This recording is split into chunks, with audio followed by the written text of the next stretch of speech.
All right, man. For most part, some of the brothers in the media think that the NFL is setting Shedeur Sanders up to for failure.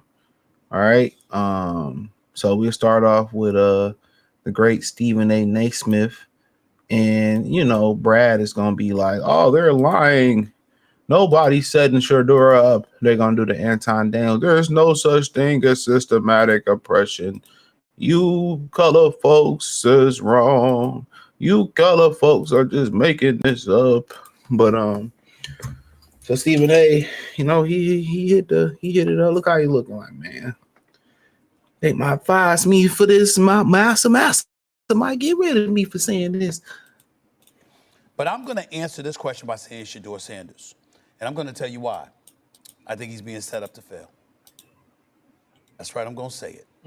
Okay. Here we are on national television, right? There's been 11 practices, if I remember correctly. He's been starting he's been playing against the third unit. He's fourth on the depth chart. And then suddenly you throw him into the start lineup, and he hasn't had any reps with the first team at all. Think about that. So you're just gonna throw him to the wolves like that, huh? I mean, if he had first team snaps in practice, I don't say that, but he doesn't, and then all of a sudden he's starting tomorrow night. It's like you want him to fail. I'm not accusing the coaches of doing this. I'm not accusing the GM of doing this, but that owner, Mr. Haslam, that's a different animal right there. Mr. $230 million guaranteed deal to Deshaun Watson, and then he gonna come out this time around. I had nothing to do with this pick. I didn't have anything to do with it. I mean, that wasn't me. That was GM Barry right there. That wasn't me. The owner sitting up there. It wasn't me. Wasn't me. Yo, it wasn't me. That's what he was saying. And I'm saying, really? That's what we doing now? All right, so that was Stephen A. Smith giving his 2 cents in, and a lot of people, they all have strong ties to Shedeur Sanders. Now, if this was another player that wasn't Deion Sanders' son, they probably won't be sticking their necks out in the media for him. In my opinion, that's my opinion. He wouldn't be like, "Oh, I'm just gonna go ahead and say it." I don't think he would be saying that. I don't think he would be saying that like that. I don't think that would be a thing. But since it's Deion Sanders' son, they gonna stay on code for Coach Prime.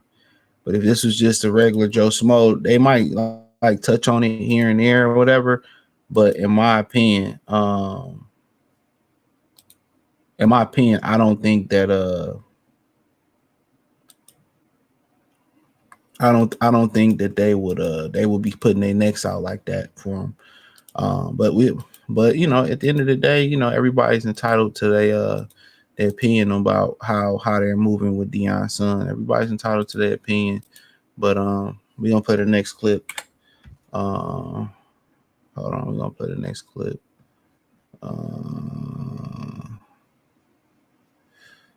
Let's get to it. Here we go. And then you got Brad, Brady, Quinn here, basically trying to get mad at what Louis Riddick is saying about Shedeur Sanders. Shedeur Sanders getting a start for the Cleveland Browns, and people are really fired up about this.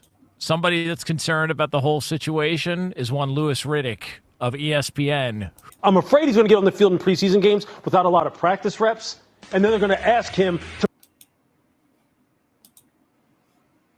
perform these heroic tasks in order to prove that he's worthy of being a starter when he hasn't had enough reps to really get comfortable. That's the kind of battle he's dealing with right now. I know. I've seen it. We've been in these camps. We know how that goes. Yeah. You don't get enough reps. They play a whole half of a game, and then all of a sudden coaches are going, why are you making that mistake? Why aren't you making that check? Well, damn, coach, I never was in there in practice. You never even talked to me during practice. But now you expect me to know. That's what they're going to expect of him. But if anyone can get it done, it's this kid, because he's been trained the right way. But I'm telling you, he is ice skating uphill. This is such a long departure from the truth and the reality. And what pains me about a take like this, and I heard this and I literally thought to myself, it's a lie. Like, I want everyone out there to know That is one of the biggest lies. It's one of the biggest reasons why people get frustrated with ESPN's content, is because they have people who go on TV and they say things that literally are not true. Has it ever changed for a rookie that he wasn't going to get enough reps before they go into a preseason game in the history of the NFL draft? Like, that's always been the case. Like, when you're drafted as a rookie, you never, or very seldom, I would say 0.01% of the time, maybe you're like a Cam Ward, which even Cam Ward up to a point this offseason, who was the number 1 overall pick, was quote unquote battling with Will Levis. So even he wasn't getting every single rep to prepare him for the first preseason game.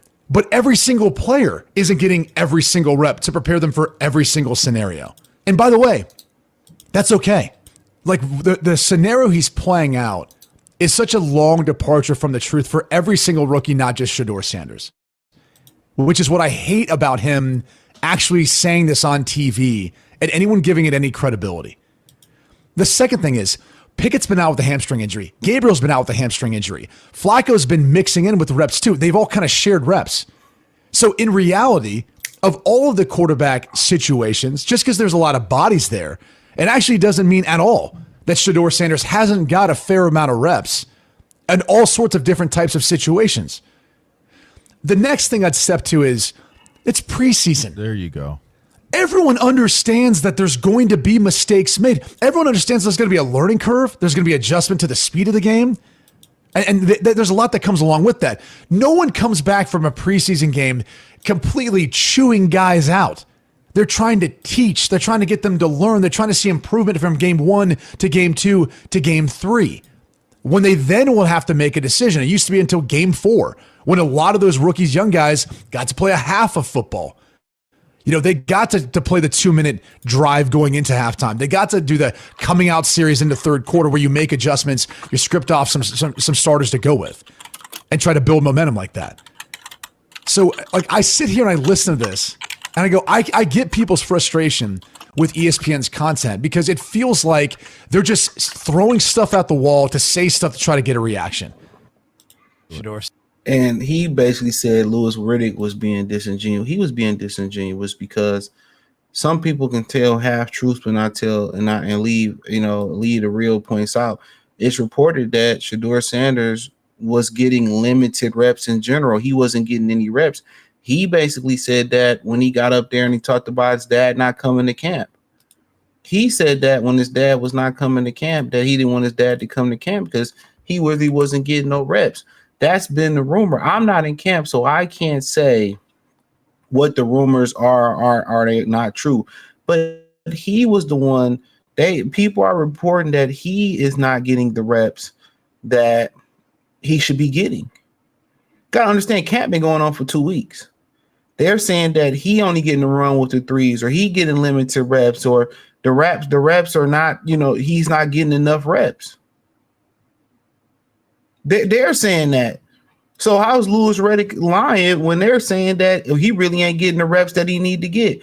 And then he said, well, nobody get mad at preseason. Okay, once again, he leaves out another truth. When the owner comes out and pretty much says that they don't want you, they didn't want you. You on the short end of the stick. So he has no room for error. You know what I'm saying? Like, from reports, he have no room for error from what it looked like. There is no room for error for him. So when we having these conversations, Brady Quinn is leaving a lot of information out. A lot of information out. So I don't really understand it. Or, they're blind. Like if he don't perform in preseason, he gone. They took Dylan Gabriel over him. He gone if he don't perform. Practice squad at probably, if it's best case scenario.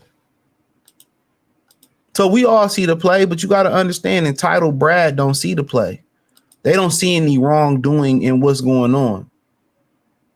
They've been so entitled, and the path have been paved. They don't see. We all be talking about oppression and how they oppressive to black people. They don't see that. You got to understand, white privilege is something that's they don't see that. They can't feel that. They can't understand that. You know what I'm saying? They can't understand that. Like, even if you describe it to them, it's like talking to a robot and expecting a robot to have any type of feelings. They don't have any feelings for that. So they don't even know what you're talking about. They just thinking, oh, he's getting their first shot. If he don't perform, man. Woo, woo, woo, woo. And we all know that's not the case. But hey, it is what it is. Thumbs up the video, share the video, subscribe to the channel. The subscribe button is the bell icon button. Hit all notifications, increase your chance, get notifications. We go live and drop video. Financially, want to support the channel. Cash App, $ CJ Good 313, Venmo, CJ Good 313, PayPal link in the description. Hit the link tree. Check out the NFL playlist. Appreciate the love and support. Peace.